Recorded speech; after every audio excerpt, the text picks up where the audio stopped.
Para este último video, iniciaremos con esta pregunta. ¿Se puede medir la creatividad? En educación se han utilizado algunos test en centros educativos para reconocer aspectos psicológicos que se suelen asociar al quehacer creativo, como la inteligencia, la resolución de problemas verbales o la personalidad. Sin embargo, estos test no se refieren propiamente a la medición de la creatividad.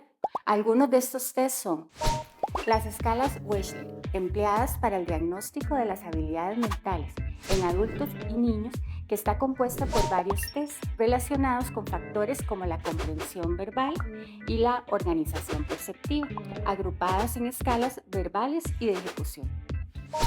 En el ámbito educativo, esas escalas se utilizan para evaluar las capacidades cognitivas de los individuos, reconocer aspectos fuertes o débiles de sus capacidades intelectuales y decidir si necesitan de apoyos educativos especiales. Está también el test Raven. Este se utiliza en el ámbito educativo y se trata de un instrumento de selección múltiple y de aplicación sencilla que permite medir la capacidad para determinar formas lógicas.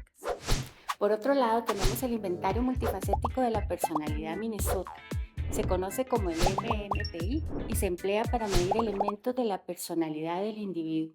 Este puede arrojar datos para decidir si el estudiante requiere de apoyos educativos.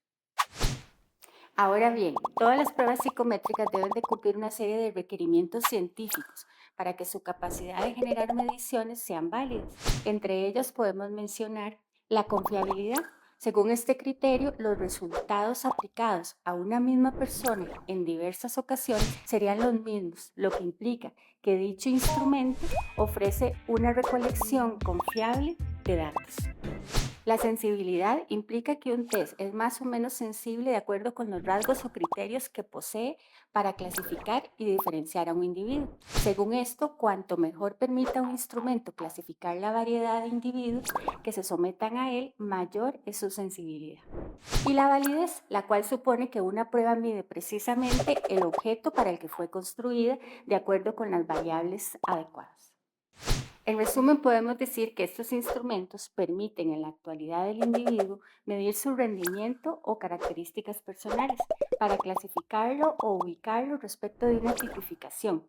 Y si fuera el caso de que presente un patrón diferente al esperado, se podría corregir mediante la intervención de especialistas. La investigación centrada en la medición y evaluación de aspectos cognitivos y de personalidad ha dado lugar a una serie de aproximaciones evaluativas y pruebas en torno a la creatividad.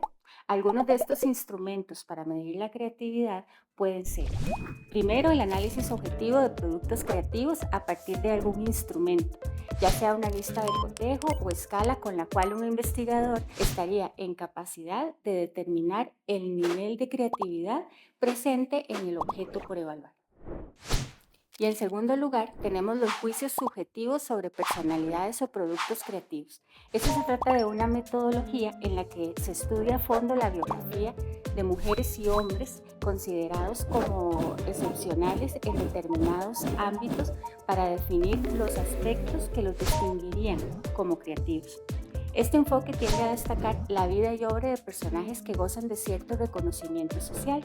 Por lo tanto, podría existir la posibilidad de que este juicio experto y subjetivo esté predispuesto de cierta forma por la manera en que socialmente se reconoce el personaje o al objeto por estudiar.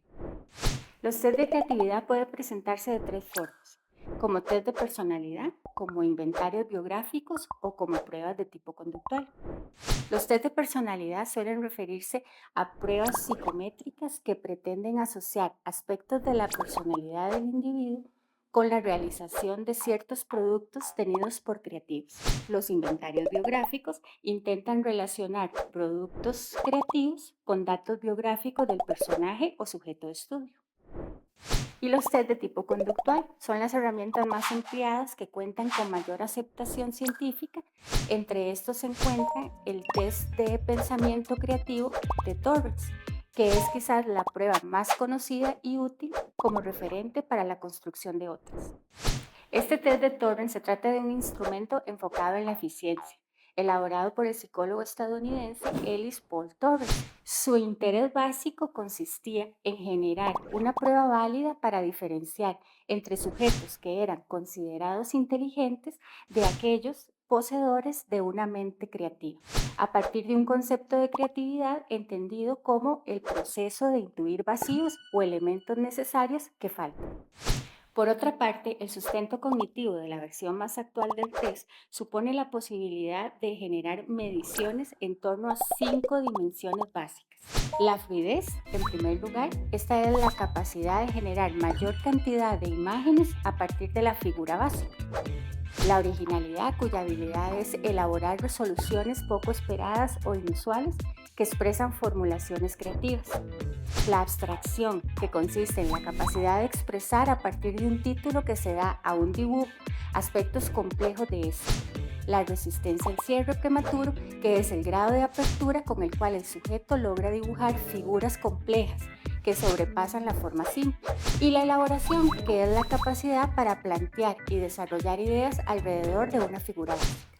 Podemos mencionar otras pruebas sobre creatividad, como la prueba de imaginación creativa, cuyo objetivo es evaluar la creatividad por medio de la imaginación, al puntuar las capacidades narrativas y figurativas.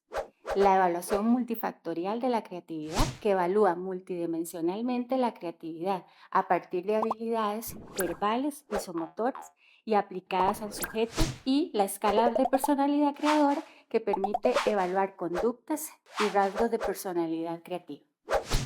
Es importante indicar que se puede aceptar el valor que tienen las pruebas de tipo psicométrico para determinar aspectos relacionados con lo creativo, pero a la vez es necesario entender que se trata de instrumentos que son fruto de la creación humana para responder únicamente a una parte de las inquietudes asociadas a la creatividad. Por esto se ofrece una propuesta con sugerencias para potenciar la creatividad como proceso integral que pueda ser de utilidad en los espacios educativos. A modo de cierre, podemos decir que todas las cualidades de la psicología humana forman parte integral de lo creativo y su expresión está también presente en los productos creativos. En la búsqueda colaborativa implicada en el trabajo por potenciar lo creativo, la inteligencia emocional constituye una herramienta psíquica que ayuda en la construcción de formas de aprendizaje y colaboración donde la interacción social es un apoyo para la autonomía del sujeto. Les agradecemos habernos acompañado durante esta serie de videos donde hablamos de la creatividad.